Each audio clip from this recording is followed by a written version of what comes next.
प्रमुख बंदरगाह को मैप में देखेंगे कि कौन कौन से बंदरगाह कहाँ कहाँ पर हैं और किस किस बंदरगाह को हमको ट्रिक से याद करना है। ओके फ्रेंड्स, तो चलिए हम एक एक करके सबको डिस्कस करते हैं। सबसे पहले हम बात करते हैं फ्रेंड्स, यहाँ पर आपको दिख रहा होगा ये कांडला बंदरगाह। ये बंदरगाह जो है ये पड़ता है गुजरात के इधर। ओके फ्रेंड्स, तो ध्यान रखिएगा कांडला बंदरगाह बहुत ज्यादा इंपॉर्टेंट है। जनरली ये कंफ्यूजिंग नाम है, इसलिए इसको हम ट्रिक से याद करेंगे। ठीक है। नेक्स्ट आता है मुंबई का बंदरगाह। तो मुंबई बंदरगाह जो है ये अपने को पड़ता है महाराष्ट्र में, हमें सबको पता ही है। तो मुंबई का एज सच कोई हमको याद करने की ट्रिक इसकी जरूरत नहीं है। पहला हमको मिला है कांडला, जिसको हमको ट्रिक से याद करना है। क्वेश्चन ये बनता है कि मुंबई बंदरगाह जो है वो कहाँ पर पड़ता है, अरब सागर की बंगाल की खाड़ी।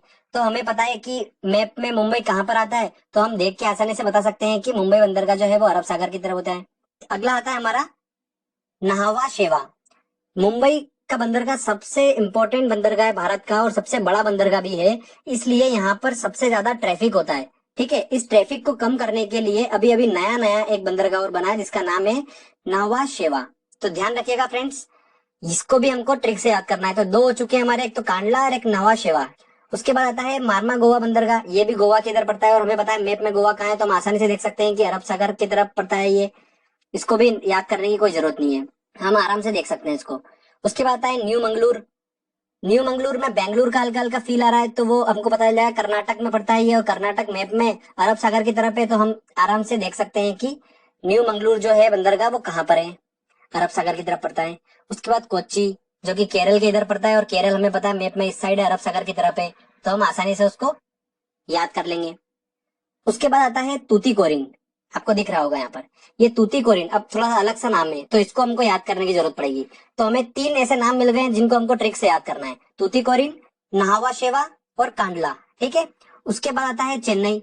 चेन्नई हमें पता है कि तमिलनाडु के इधर पड़ता है, इसलिए इसको याद करने का इतना एज सच कोई हमको रिक्वायरमेंट नहीं रहेगा। डायरेक्टली हम मैप की हेल्प से इसको हम क्वेश्चन को क्लिक कर लेंगे। अगला आता है एन्नोर। एन्नोर बंदरगाह बहुत ज्यादा इंपॉर्टेंट है और इसका नाम भी थोड़ा यूनिक है, इसलिए इसको ट्रिक से याद करेंगे। तो चार हो चुके हैं अभी तक। ओके फ्रेंड्स, उसके बाद आता है आंध्र प्रदेश का विशाखापट्टनम।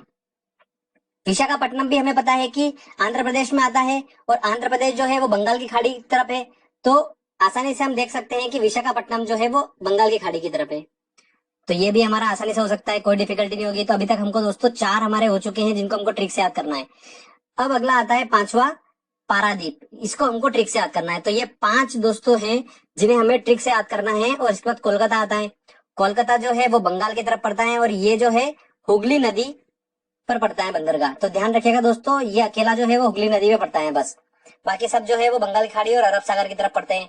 तो ये आसानी से आप देख सकते हैं। और उसके बाद पोर्ट ब्लेयर जो है ये तो बिल्कुल बंगाल की खाड़ी में ही है, तो इसको तो याद ही आराम से कर सकते हैं आप। तो ये पांच जो है कांडला, नावा शेवा, तूतीकोरिन, एन्नोर और पारादीप, ये पांच जो बंदरगाह हैं जनरली क्वेश्चंस इन्हीं से बनते हैं, क्योंकि ये यूनिक नाम है थोड़ा सा और कंफ्यूजिंग नाम है, इसलिए हम ट्रिक से इन पांचों को याद करेंगे। बाकी तो बहुत आसान है। मुंबई, मुंबई कहाँ पर है मैप में आप देख के समझ सकते हैं और आसानी से बता सकते हैं कि वो कहाँ पर है।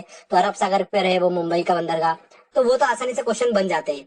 तो ध्यान रखिएगा फ्रेंड्स, एक और इम्पोर्टेंट बात बता दूं कि भारत के प्रमुख जो बंदरगाह हैं वो कितने हैं, टोटल 13 बंदरगाह प्रमुख बंदरगाह हैं। तो इससे भी क्वेश्चन पूछ लिया जाता है, तो इसको भी ध्यान रखिएगा।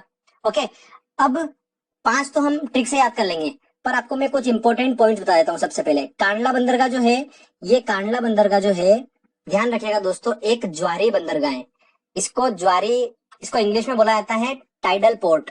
जो टाइड आती है ना समुद्र में, उससे क्या होता है, इसका लेवल जो होता है बंदरगाह का वो ऊपर नीचे होता रहता है, इसीलिए इसे ज्वारी बंदरगाह बोला जाता है। और ये मुफ्त व्यापार क्षेत्र है। ठीक है दोस्तों, ध्यान रखिएगा, कांडला बंदरगाह जो है वो मुफ्त व्यापार क्षेत्र है।